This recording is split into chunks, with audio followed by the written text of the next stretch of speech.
Saya selalu gemar katakan, kita kerja untuk wang tapi kita juga harus membuatkan wang kita kerja untuk kita pada tahun 2023 ini. Kepada anda yang ingin mula melaburkan duit anda, ada duit dah simpan-simpan bawah bantal ke, bawah selimut ke, dalam bank ke, tapi apa kita nak buat dengan duit ni? Kita nak laburkan, kita nak besarkan jumlahnya. Tapi apa yang kita harus pantau dari apa kita nampak di sana, kita harus pantau risiko-risikonya. Jadi untuk bincang topik ini dan manakah instrumen yang paling sesuai untuk anda, kita bersama dengan Encik Alwi Adam, perunding pelaburan kita yang sememangnya selalunya dia tular dekat internet jugalah.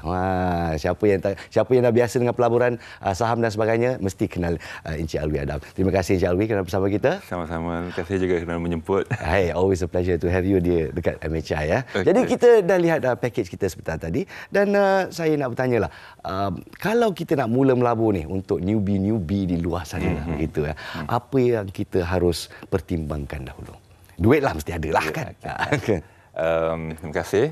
Soalan yang sangat bagus sebenarnya sebab kebanyakan yang newbie ni dia tak ada soalan-soalan yang betul untuk diri sendiri. Benda-benda yang kita kena bincangkan dan kita bagi idea lah sebelum nak cuba tu apa yang kena ada kriteria adalah. Pertama sekali sememangnya baru banyak duit yang kita ada sebenarnya. Banyak sangat ke yang nak melabur tu? Betul. Jadi bukannya kita nak merendahkan modal tu besar ke ataupun kecil ke dia punya jumlah tu, tak. Tapi sangat penting sebab kita nak tengok dengan modal yang kita ada tu sebenarnya kita ni dah ada cukup belum kita punya financial fortress kita tu. Kita punya emergency fund dan sebagainya kalau kata duit tu hilang. Kan? Jadi tinggi ataupun besar kecil jumlah modal tu sangat penting. Dan juga macam mana mode modal kita, sama ada lump sum.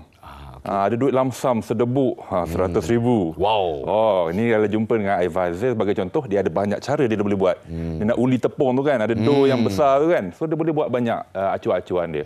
Tapi kalau kita tak ada yang sedebuk tu, adalah mungkin sedikit. Tapi kita ada dalam bentuk cash flow, aliran tunai. Maknanya gaji kita ataupun pendapatan kita ada banyak lebihan. Katalah gaji kita 5,000 sebagai contoh kan. Kita belanja 2,000 je. Lebihnya 3,000. Ini dalam bentuk aliran tunai. Jadi modal ni sangat penting dari segi jumlahnya dan juga dari segi dia punya masa tu, ada sekarang ataupun ikut bulanan tu. Ini modal yang penting lah. Okay. Kemudian yang kedua, selera kita dari segi risiko tu penting. Selera risiko ini yang kita nak bincang ni. Apa jenis pelabur? Yes. Appetite tu. Risk appetite tu. Jadi duit dah ada, ya betul. Okay? Ataupun dough tu dah ada. Tapi sebenarnya kita nak makan apa? Selera kita tu dekat mana? Kita nak buat pizza ke? Kita nak buat jemput ke? Kan? Kita nak buat kek ke? I don't know. Kan? Maknanya semua benda tu boleh. Jadi kita kena cuba discover tau. Yang kita ni sebenarnya minat dekat bahagian mana? Dan benda yang paling dekat sebenarnya adalah apa yang kita senang faham. Pelaburan mana yang kita senang faham. Jadi kalau benda tu terlalu kompleks, it's not for us. Kalau baru nak berlabur tu tiba-tiba nak buka CDS account, nak main saham ni, itu danger lah juga. Itu maybe boleh buka tapi letak sikit sangatlah. Just familiarization dan belajar. Belajar. Tapi jangan terus jump dalam tu, kemudian takut pula bila jadi apa-apa dengan duit kita tu. Jadi pentinglah tengok kita punya selera risiko. Can you afford to lose that much?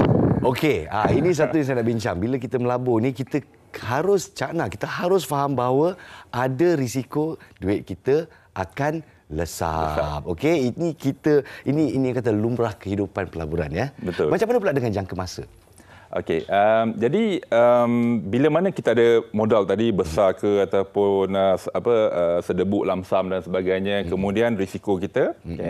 Jadi pelabur baru ni biasanya dia nak benda tu cepat tau. Dan yang kita kata acuan-acuan tadi ni, instrumen-instrumen tadi ni, dia bukan sama tau. Ada yang boleh bagi cepat, ada yang boleh kena tunggu lama sikit. Jadi kita ni nak letakkan tu berapa lama kita boleh hold investment tu ataupun pelaburan tu.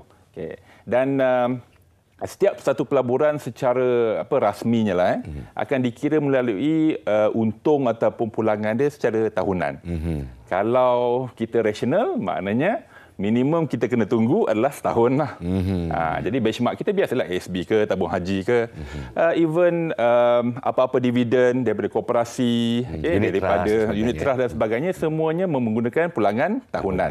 Jadi dekat situ nampaknya rasional untuk kita menunggu setahun. Okey, betul. Minimum lah tu. Minimum lah tu. Minimum tunggu setahun. Kalau ada benda yang boleh memberikan lebih cepat daripada itu, dekat situ kita kena ada macam spider sense. Spiderman sense. Wah, ini yang susah dapat. Sensi-sensi ni saya tak pandai. Spiderman sense tu, something wrong somewhere. Something wrong somewhere. Dia too good to be true, something wrong somewhere. Kita tak kata salah dah. Dulu kita tak tuduh tak apa, tapi kita kena ada minda yang agak skeptikal dekat situ. Skeptikal. Kalau selalunya bila kita terima berita yang sangat-sangat hebat, sangat-sangat baik, sangat-sangat tinggi pulangannya, kita kena fikir 2-3 kali. Betul ke macam ni kan? It's too good to be true, kata orang putih. Ada yang offer masuk katalah 500 sejam dah dapat. Yang itu pengalaman pelabur-pelabur baru kena hadapi dulu. Bila kita dapat tips yang macam ni kan, hari tu terdengar tips kata setahun minimum kena tunggu. Ini apa pula ni, tiba-tiba 2 minit 3 minit dah boleh dapat kan. So yang kata Spiderman sense, ini something wrong somewhere. Something wrong somewhere. Itulah maksudnya. Dan juga kalau kita terima berita atau ura-ura tiba-tiba pulangannya 50%, 100%, boleh gandakan duit anda dalam masa 5 hari. Itulah satu too good to be true kan? Betul. Dari segi profitability tu kan, kebolehuntungan, dia tak boleh terlalu tinggi sangat. Kita punya rule of thumb untuk rasional adalah 3 kali ganda sahaja daripada yang normal ASB.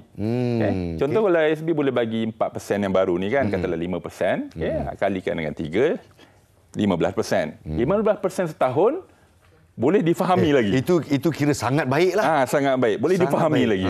Boleh difahami lagi. Boleh faham lagi lah. Maknanya rasional lagi kalau nak invest dan dapat banyak tu. Tapi kalau kata terlalu tinggi, jadi kat situ again Spiderman sense kita something wrong somewhere. Kita kena probe lebih detail. Tengok betul-betul. Jadi kalau kita tengok di sini kalau kita nak berdiskusi tentang aset kelas dan sebagainya, 1 jam pun tak cukup di sini. Jadi apa yang kita nak pecahkan apabila kita lihat bingkisan kita tadi daripada saham amanah, forex dan sebagainya, kita pecahkan kepada risiko selera risiko kita. Jadi di sini mana satu yang berisiko rendah, berisiko yang sedang-sedang dan berisiko tinggi. Mungkin kita boleh huraikan di sana. Okey, yang risiko rendah ni adalah apa impact dia kepada modal kita. Kalau kita masuk, modal tu takkan berkurang punya. Makna risiko dia rendah. Dan juga kita panggil kemerowapan, volatility. Dia punya turun naik tu rendah. Jadi risiko dia rendah lah. Contoh masuk dalam ASB, tak jadi apa-apa, RM1 tetap kekal RM1 satu unit. Tanpa bila-bila pun. Jadi kita punya modal tu selamat dekat situ. Jadi itu adalah risiko rendah. Kalau tak tahan tengok kenaikan dan penurunan duit kita tu, modal kita tu, sikit sangat dia naik. Jadi kita kena cukup dengan pulangan yang dia boleh bagi. Bagi contoh, kalau dia tak boleh nak turun naik secara volatile tadi, meruap tadi kan, maknanya kita jangan expect dia boleh bagi tinggi.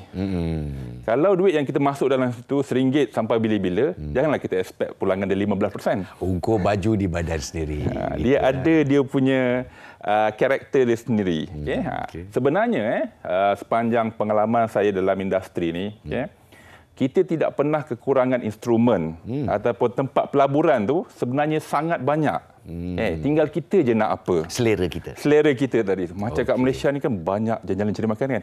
Banyak makanan. Tinggal kita je nak makan apa. Memang ada je. Tapi kalau kita ke risiko tinggi pula. Jadi mungkin banyak akan bersetuju bahawa kalau kita membuat pelaburan di pasaran saham, kalau kita buat pelaburan di mata wang exchange ataupun mungkin mata wang kripto, ini adalah risiko tinggi. Boleh kita huraikan sikit? Risiko tinggi, dia boleh naik tinggi, mendadak, cepat dan juga dia boleh jatuh banyak jatuh cepat, tu dan juga cepat. Jadi dia sangat volatile, dia sangat agresif dan juga meruap tadi itulah. Okey. Jadi bukan kata tak mustahil nak dapatkan pulangan tinggi, tetapi dia mesti datang dengan kita punya full attention. Risiko tu kita kena uruskan, kemudian kita tak boleh nak duduk tepi lah. Maknanya kena memang aktif sepenuh masa. Monitor sepanjang masa dan juga perlukan kemahiran pelaburan yang tinggi. Itu dia. Jadi pengiraan tu di hujung jari. Kemudian dia kena So cakap senang, kalau nak pulangan yang tinggi, nak berisiko tinggi, kena pandai matematik ya. Matematik je, betul. Matematik betul. Itu sangat all the penting. indicators apa semua benda kena kena master yang bahagian tu lah. Jadi untuk saya untuk Encik Alwi, mungkin Encik Alwi nak sarankan bahawa kalau pada anda yang baru saja nak menjinakkan diri, mungkin elakkan daripada risiko tinggi atau macam mana? Okey. Jadi kalau kita baru nak bermula kita jangan terus go for the terus makan daging tu kan. Orang biasa makan starter kan. Mula apa dengan yang ada? Mula apa yang ada dulu, apa yang kita boleh reach out kan. Yang boleh kita gapai tu. Jadi mulakan dengan yang yang risiko rendah, yang tidak akan merosakkan emosi kita nanti. Tapi apa yang boleh mengganggu emosi kita adalah sebenarnya tamak haluba. Tamak haluba. Betul. Jadi musuh kepada seorang pelabur ni adalah emosi. Dan emosi ni satu tamak. Kedua, maaf nak cakaplah, jahil. Okey. Yang ketiga tu yang banyak saya jumpa adalah desperation. Terdesak ya. Dia terdesak nak dapatkan keuntungan ke, terdesak nak kembangkan keuntungan ke kan. Dia terdesak. So tiga benda ni memang musuh seorang pelabur, itulah yang dia kena zero kan. Betul-betul lah. Dia memang kena eliminate all this panggil emotional punya factor. Okey. So mula apa yang ada, jangan tengok orang lain tau. Orang lain modal dia. Dia maybe anak orang kaya. Duit hilang, ayah bagi lagi. Kita ni ada yang ini je. Jadi kita tengok apa yang kita ada, makan di pinggan kita. Dan juga risiko kita tadi. Kemudian kalau katalah dah okey kan, jangan terlalu sayang sangat dengan satu-satu pelaburan tu. Okey. Jadi kita kena diversify. Jangan letak semua telur dalam satu bakul. Betul. Jangan letak semua telur dalam dalam satu bakul, ataupun bahasanya perumpukan aset. Betul. Letak satu biar cantik. Kalau kat sini saya kalau cerita pasal pelaburan pasar wang ni memang setengah jam boleh duduk sini dengan Encik Alwi lah, tapi kita kesutukan masa. Jadi terima kasih di atas perkongsian Encik Alwi Adam kita. InsyaAllah kalau dapat bersama lagi kita kongsikan lagi. Jadi di sini sebelum kita ke apakah yang sedang kita akan paparkan sebentar lagi dari segi mata wang dan juga saham, saya nak ingatkan kepada para penonton sekalian, jangan lupa Financial Fortress kita dulu ya. Okey, sekarang kita ke kadar pertukaran wang asing kita. Inilah dia 5 kaunter yang paling aktif setakat ini. Alhamdulillah, daripada Extar Technologies, Riverview Rubber Estates, HSI Hang Seng Index, Ajia Berhad dan juga HSI Hang Seng Index MECQ ya. Wah, banyak perubahan dia, semua hijau-hijau. Alhamdulillah. Bagaimana dengan kadar pertukaran wang kita, wang asing kita di sini? Itu dia. Apa yang kita boleh nampak sekarang, dolar Singapura 3.27, rupiah Indonesia 0.028, Thai baht 12.89 dan juga won Korea 0.35. Anda ingin melancong? Inilah masa untuk tukar wang sekarang juga. Baiklah, ini pula harga emas semasa untuk 916 261 sen, cantik nombor dia. Untuk emas 999 pula 285 ringgit 32 sen. Yang pegang emas ni pun insya-Allah satu pelaburan yang selamat, stabil begitu. Ingat Financial Fortress anda dulu, insurans kena cukup, duit simpanan kena cukup, baru kita fikir pasal pelaburan.